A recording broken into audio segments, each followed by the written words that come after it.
everybody.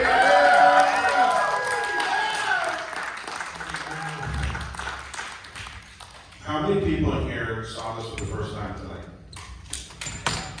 Wow. I'm gonna raise my hand. That's impressive. This You liked it? Did y'all like it? Yeah! Is it going to be part of your Halloween rotation from now on? That's the right answer. So let's get started. Let's just stare at each other awkwardly. Okay, so I was married for almost 40 years.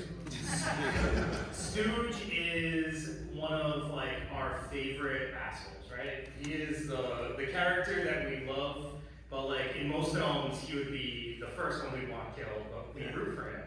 Why do you think people connect with Stooge so much? Hopefully because he's a little funny, but I think Kevin explains it best. He says that Stooge has a vulnerability. He's not all bad, you know? You see him in certain moments where he becomes human. The rest of the time, he's just kind of putting it on. And I'm sorry for how many times I say bitch.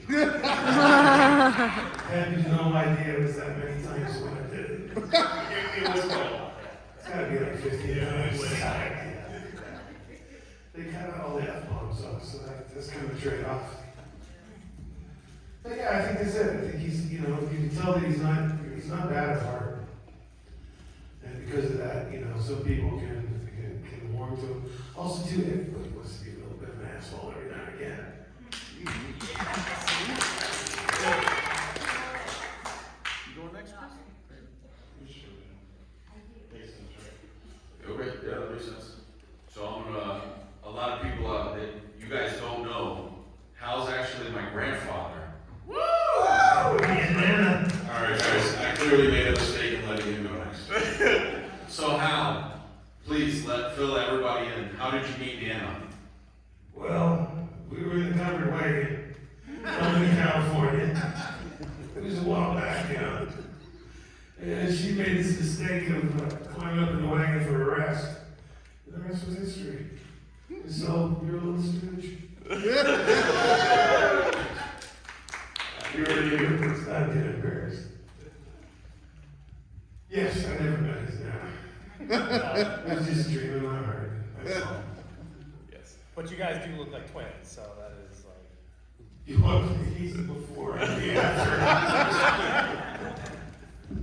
This is what's going to happen to you in about 20 years. Get used to it. Suck it up, buttercup.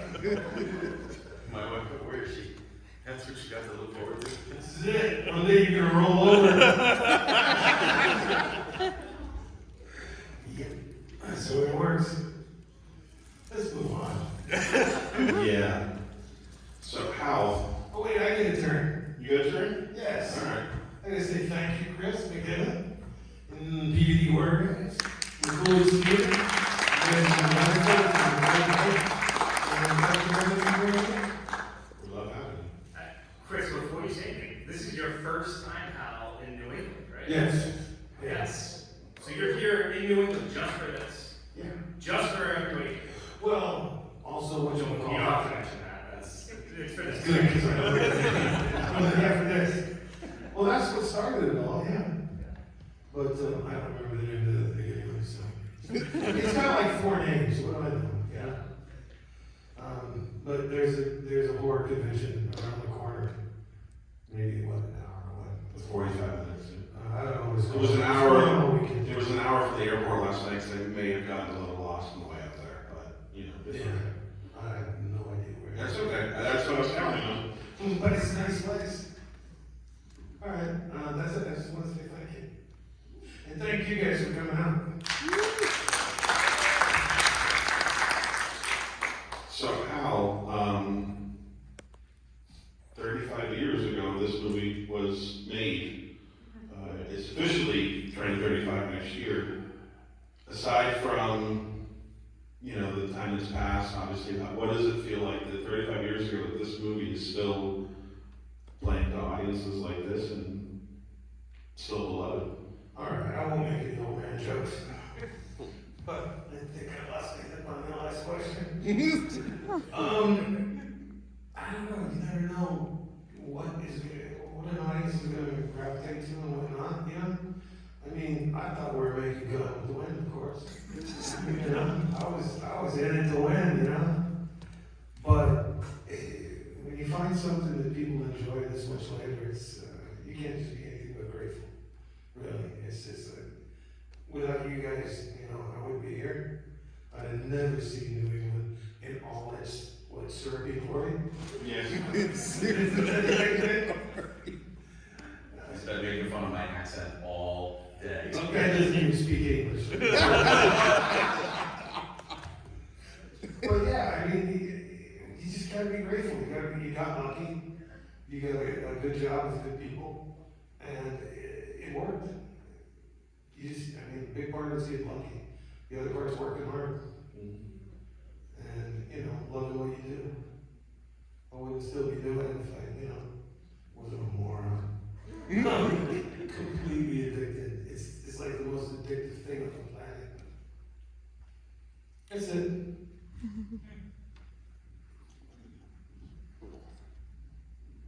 So Hal, you know, growing up, watching this film, I remember like all the memories, you know, watching this film with my family and like how funny the film was. Like I just wonder, like do you have any stories that like stick out to you, like working with the cast and everything that you just still think about, you know, like the stories that still stick out to you? Sure. There's one that Kevin Tenney tells all the time, which is true, so that's unique to a Kevin Tenney story. But if you remember when Suzanne was dancing in front of Phil Tanzini, was it Max? She's dancing in front of Max in the fireplace, and he's sitting there.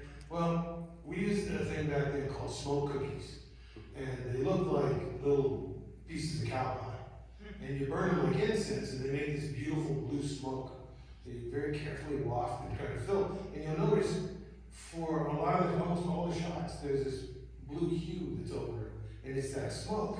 They don't use it anymore because apparently it's cancerous. And I'm like, freaking cowards, wasn't it? You know, for a good shot, you know, you didn't do anything. Anyway, it's pretty smoke.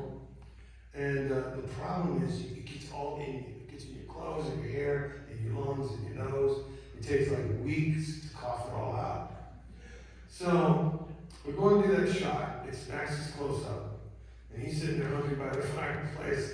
And the guy that's responsible for the smoke cookie goes, "Do we need more smoke?" And Phil goes, "Let me check." Wow. He pulls out a blue finger. He goes, "No, I think we're good." But yeah, he would like gap that stuff out in the shower. It was horrible. But it was pretty, so it was okay. I did notice something that I'd never noticed before. Our hero, or heroine, Judy, gets undressed to get dressed for the party, takes off her panties, puts on the dress, and never puts her underwear back on. So I'm thinking, Lance screwed Pooch. He did something that we didn't see off screen and just blew the whole game. Because she went out there unprepared. I could be wrong, but this is kind of what I saw. But also, Hal, really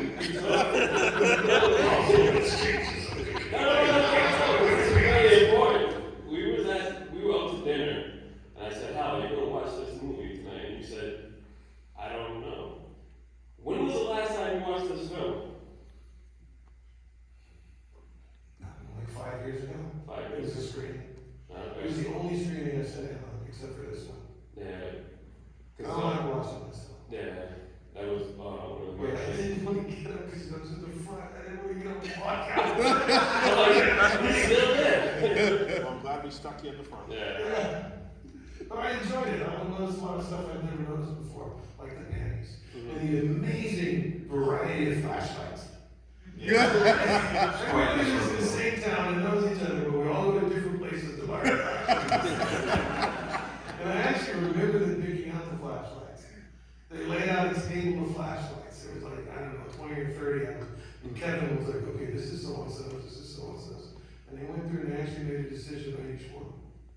And I think my flashlight ended up being my flashlight because it was the only one big enough to put a bumper sticker on it. If you notice there's a sticker on it, character on all the Scrooge stuff.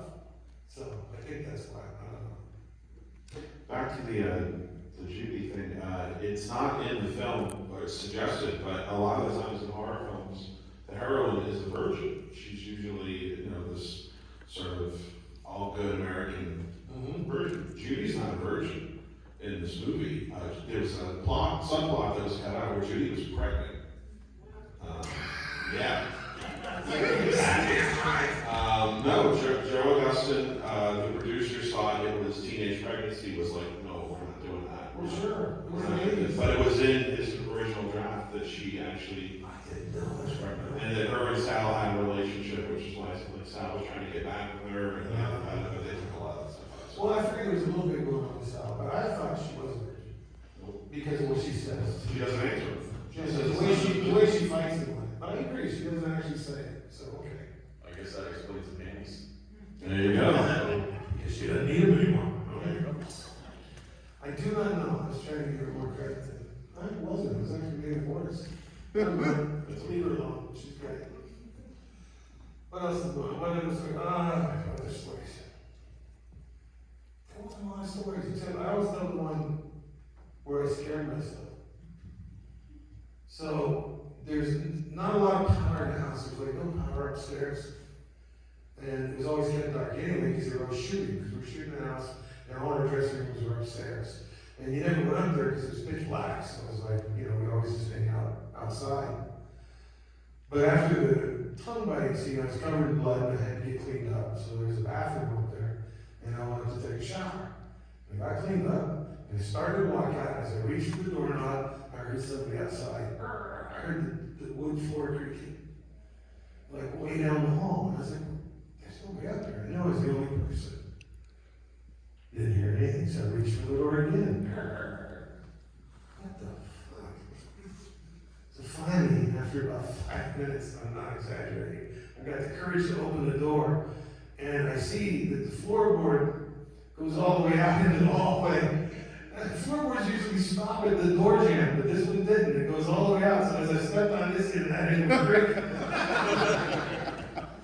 It's kind of like stepping on a rake. But that was a good one. Something happened to you too when you were getting your tongue bitten off. What? Oh yeah, the earring. You can actually see it, and you can see that my ear's bloody.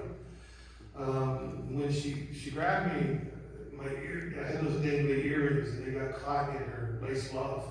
So when I spun off her and fell, I ripped my earring out. Yes, you would think. And so we go back into makeup to get cleaned up so we can come shoot again. And I feel this tugging on my ear, and the makeup artist goes, "Oh my God, that's you." Oh. And like my whole earlobe kind of like fell out. So me being the dedicated thespian I am, I said, "Quick, I need to, the one thing, we didn't have enough money for a paramedic on site." So I was like, "We need that guy, get him over here." So they get him, and he's like, "Okay, I can tape it." No, what I need you to do is put the earring back in. And this had been a while, so it scabbed over already. And he's like, "I can't do that." I said, "Yeah, it's sharp, just shove it through. That's the way they put it in the first time." He's like, "This is gonna hurt." I'm like, "I got it, it's cool." So he actually put a little lidocaine on it and shoved it through, and I cried like a child. No, I did not end up, it was okay. But it hurt like hell. And because of that, there's only one scene, one shot, where you can see I have no earring. And it's right after I fell down, I got back up, and you can see that the ear's supported. And that's my bloody story, but I wasn't gonna have the continuity go out where there's an earring, there's not an earring, the earring, and then not an earring for the rest of the film. Because that's what would happen. So it's like, gotta put it back in. So we put it back in. Oh, there you go, thank you. Yeah. Real quick, you said you hadn't watched this except for 5 years ago. Mm-hmm. Do you not like the film? Or why would you? I don't want to watch it myself. I don't like watching the film's okay. Oh, I just don't like watching myself. what's the reason? Because you get so hypercritical. You sit there and go, "God, can you fuck up anymore?" That's what happens, you know? And so usually with everything I do, I watch it once to critique it, and then I never watch it again. But like, they would always, in my house, they'd always run it around Halloween, and I would leave. I was like, I'll be back in 2 hours, have fun. I just, yeah, I want to hear my own voice on the screen, and also, personally, it keeps me more divorced from it, you know what I mean? You don't want to bring yourself into work as much as you can. You're always going to bring some of yourself, but you want to get to that character. The more divorced you are from it, the easier it is to put it in a different place. If that makes sense. It does. Yeah, okay, good. Fucking all scrambled up here. Do we want to see if anybody has any questions for Hal? If you do, Does anybody have questions? do you guys want to come down here on the microphone so everyone can hear it? Feel free to line up. Oh, you have a Shapiro microphone. Somebody can come up and call me a fascist. Okay, just a question. So for the line, eat a bowl of fuck, did Uh-huh. you make that line up yourself, or was that in the script? I did not, and it wasn't in the script. John Belushi made it up. I'm interested. I was reading Belushi, a biography on Belushi at the time we were shooting the film, and he was working for, this is back in the 70s, he was working for Second City, and in rehearsal, he said, eat a bowl of fuck. And the artistic director was like, the one thing you cannot say on the main stage, you can never say on the main stage, is eat a bowl of fuck. Which guaranteed the first thing he did that night was stand center stage and scream, eat a bowl of fuck. And they suspended him for 2 weeks when he was only making $5 a week. Yeah, that's harsh. And when I read that, I came and I asked Kevin, I said, I gotta say it somewhere, can I say it? He's like, yeah. I said, where can I say it? Wherever you want. Okay. So came out where it came out. But yeah, I was a big Belushi fan at the time. Still am. You don't know Belushi, right? Yeah. Scared me for a minute. Usually if you say Belushi, people go, yeah, I know Belushi. And Another question? Yeah, I was wondering, how did you get the lipstick in the boob? lipstick in the boob isn't the bad part, it's the finger that follows. That's it. It's her. She's just got this little slit in there. She had a motorcycle accident. That was a cast of her body, and it was it's just like a latex face mask, only it was her whole chest, and they just slit a hole in it, and I don't know everybody in the mother takes credit for coming up with the idea, so I don't know who actually did it. But she does it well, and it's creepy as hell. She does the two creepiest things in the movie: the lipstick with the finger, and then getting Jay's eyes. Yeah. Which is just like both of those, just like her. It was done in silicone, the appliance. Silicone one? Yeah, gelatin, because they were Well, worried about the he melting. did too, yeah. Yeah. He did too. It depended on the usage. I guess the gelatin takes makeup better Yeah. because you can see into. We can see inside of our skin. When you look at the skin, you're not seeing the surface. You see a little bit inside, and so like the silicone appliances mimic skin better, I guess. Latex lasts longer. So if you're gonna really abuse something, use latex. If you just want something to be natural and you're not gonna use it for very long, use gelatin or it'll drip right off your body after a while. I think the other thing that benefit of the gelatin too was the hole closed up by itself. Yeah, it did, didn't it? Yeah. But I think that was just a lucky accident. I don't think they realized I don't know, how good it was gonna We can be. ask Steve something, we'll find out. Yeah, he knows, but he'll tell you that, he knew it from day one. He's like Miracle Max. I know what's gonna happen. Anyway, I'm sorry. We have another question? My biggest question is the whole scene where your character's on fire, and if that was actually you, or if you had any sort of say in that scene, or just what that whole situation was like. Okay, I wanted to do the burn really, really badly. And before I came out to LA, I had been studying stunts with a stunt coordinator. And so I thought I was prepared. I thought I could do And I mentioned it to Kevin on set. I really can't wait to do the burn. And he's like, are you fucking kidding me?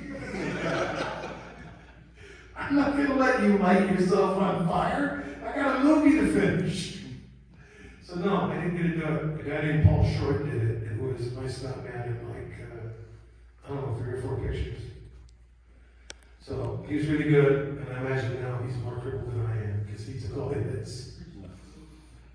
Yeah, thank you. How long did the burn makeup take to pull off? 11 and a half hours. Ooh. And a bottle of Jack Daniels.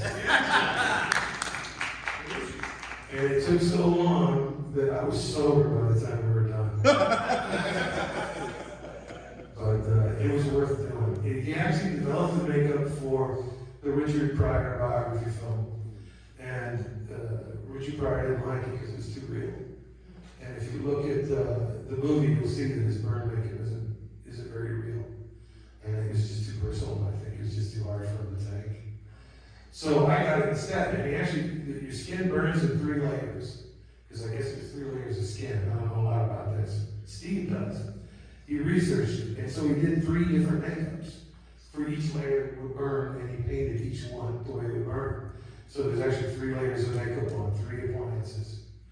He did a great job. He's amazing. And everybody's like, oh, it must be so hard. I sat in a chair and drank whiskey. You know, he stood there for 11 and a half hours, him and his assistant, and they just slapped it on. Overtime. Yeah. Oh, we're overtime? No. No. Oh, I got rich. Are you kidding me? I was already in a turnaround penalty because I'd stayed too late the night before. I only got like a 4-hour turnaround. That's a fortune right there. And then by the time we were done with makeup, I was already in overtime. And then we went and shot. I think that was a 28-hour day. Jeez. Oh yeah, I was like, yippee! More makeup, please. That was also the best part of that makeup. It took so long to take off, I always ended up in overtime every night.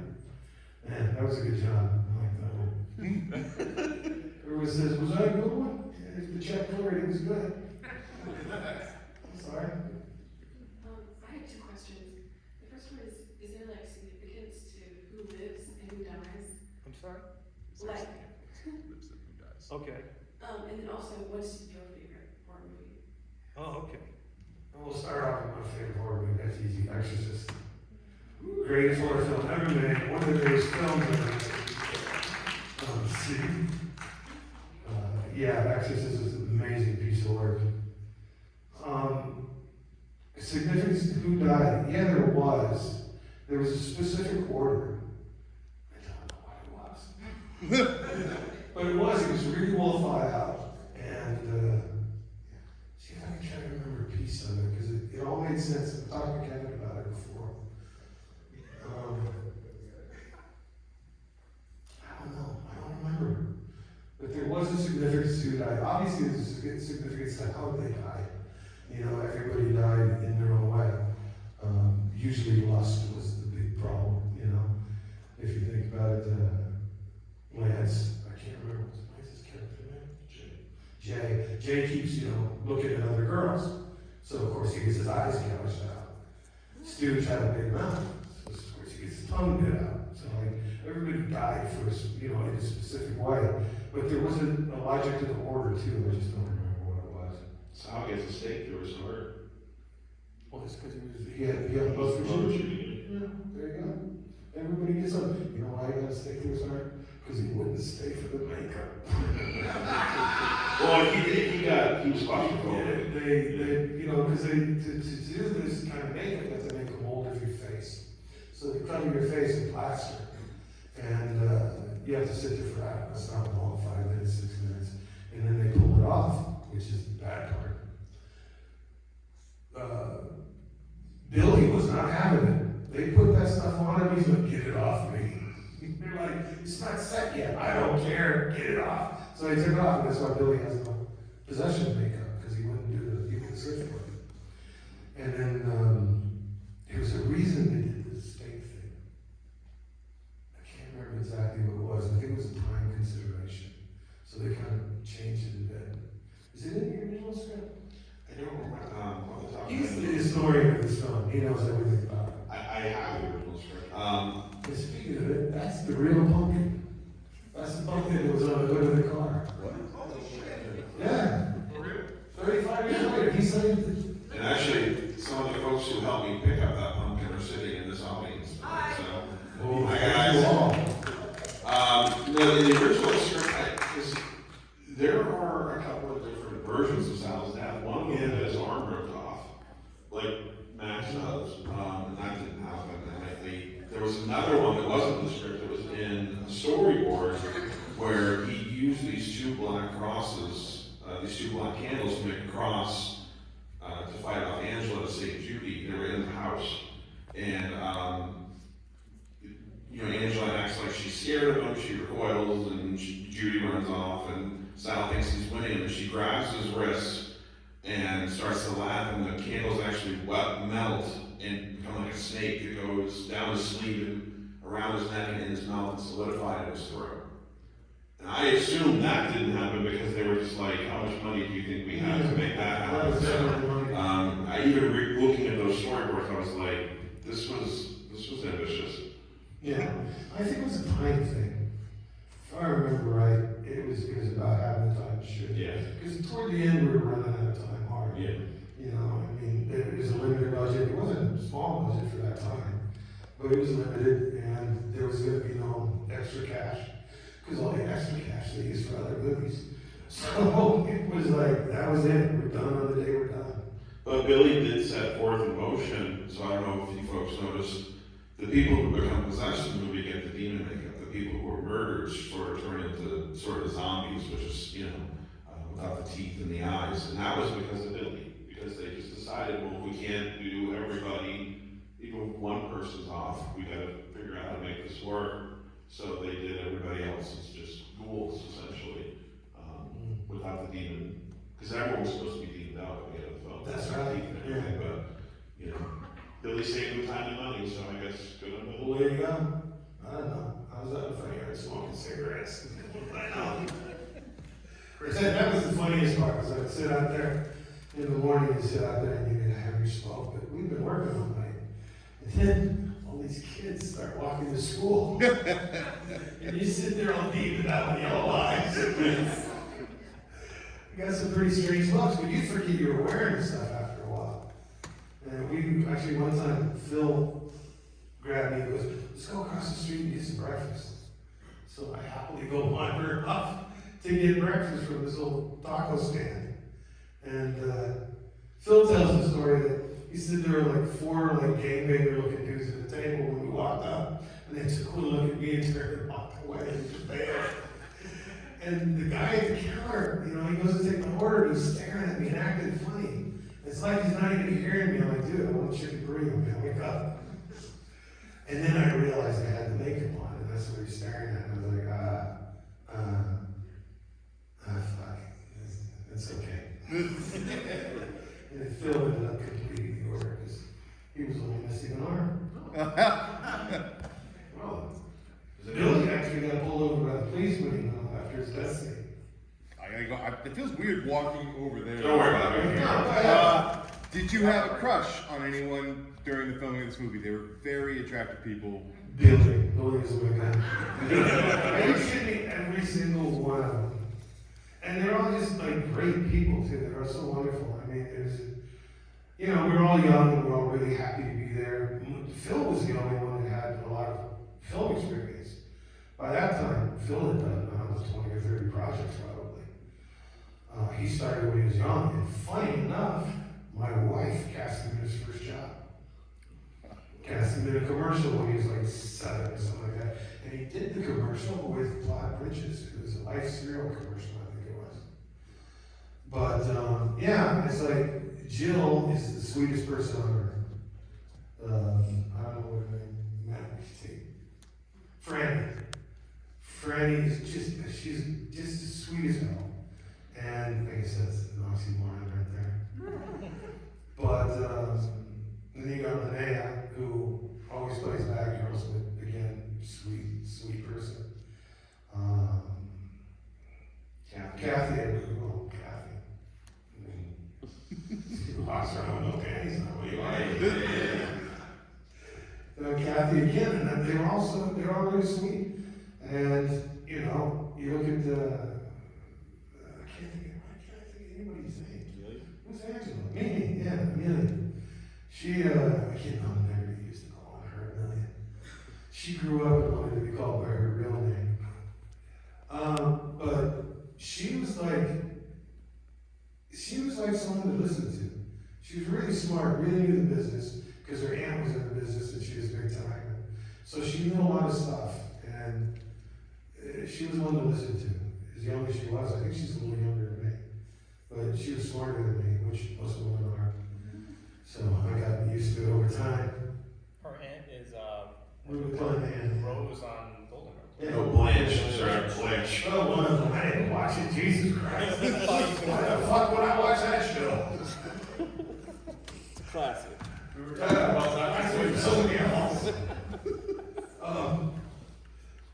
Who did I leave anyone out? Oh, it's kind of hot for that sexy stooge guy. Right? He had a look going on, didn't he? With that hair, multicolored hair. Before it was, you know, I should have been in purple. I'd have been like a futurist. Yeah, I don't know. It's just like the whole cast is. We just, I kind of almost feel like they're siblings in a way. Because I was one of the older people there, probably. But we all were new. And it was my first lead in a project. And it was just, I don't know. I have fond memories of it. I really do. I don't have anything negative that ever happened. Kevin was the calmest guy on the planet. No matter what happened, he stayed calm and just let everybody through. And I worked 2 films with him, and he was the same way in both. He just has this calm presence and keeps his act together, while the rest of us are pulling our hair out, you know, going, what do we do? And Kevin comes in and says, don't worry about it, it's hard to move. That was his big line. Did you like it? Should I do something different? It's hard, move along. Do you still talk to the cast still to this day? Not a lot, no, because we're all in different places, but like, I talked to Billy just the other day for a little while. But everybody lives so far apart that I talked to Jill we hadn't talked in ages. We had a nice long conversation a couple months ago. But, yeah, everyone's far away. Talk to me every now and again. But yeah, so I guess yes. The answer is yes, even though I said no. I didn't realize it. But yeah, I talked to most. And then a couple of years ago, I guess it was like 4 or 5 years ago, we had a real reunion where I think everybody was there, and that was great. Yeah, there were a lot of folks there. Was it Riverside?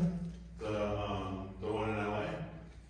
The one you're talking about? No, I think it was Riverside. Because it was the 30th anniversary screening in LA, and that's where we were filming the documentary. That's where they had a large. We did one later, I think, at Riverside, because we went there in a van. So I remember LA, I drove myself. Yeah. Yeah. Anyway, yeah, it's good every now and again, or, you know, rarely, but enough that I'm happy. Looks like we're running out of time. We're running out of time. And then any Anybody questions? else have any other questions before we send it Yeah, off? look at it, everybody's jumping. Yeah. I have a question, I just wanted to find you about no, I'm not good. It was a great film. It was a great experience, and I really love the fact that you guys have come out to see it, and I appreciate you know, giving this old man a little bit of your time. Hal, maybe you can come back and can do sorority babes in the slime ball bowl round. Sure. You guys do sorority games? Really? Oh wow, that's awesome. Okay. And if you don't know, I can come see it and you'll know it. Yes. It's kind of funny too. It's more of a comedy, I think, than this one. But you reunited with Lene on that one as well. So. Yes. Oh, they got me a job. She plays a very different character in that film. Yes. Yeah. Probably very different from age. She's sort of a hero in that movie, isn't she? Yes. Yeah. She's a tough girl that falls in love with the weak boy, saves him, and they go off into the sunset together. There you go. And of course, the fat guy's dead. Fat guy dies in everything. Spoiler alert. You can do a butter commercial, and a Oh, he slipped and landed on the knife. It's so sad. Give the pretty boy a bruise on his cheek. Accentuate his cheekbones and let him move on with the butter. But yeah, no, thank you guys very much. I appreciate it. We're waiting for us to leave. So, take care.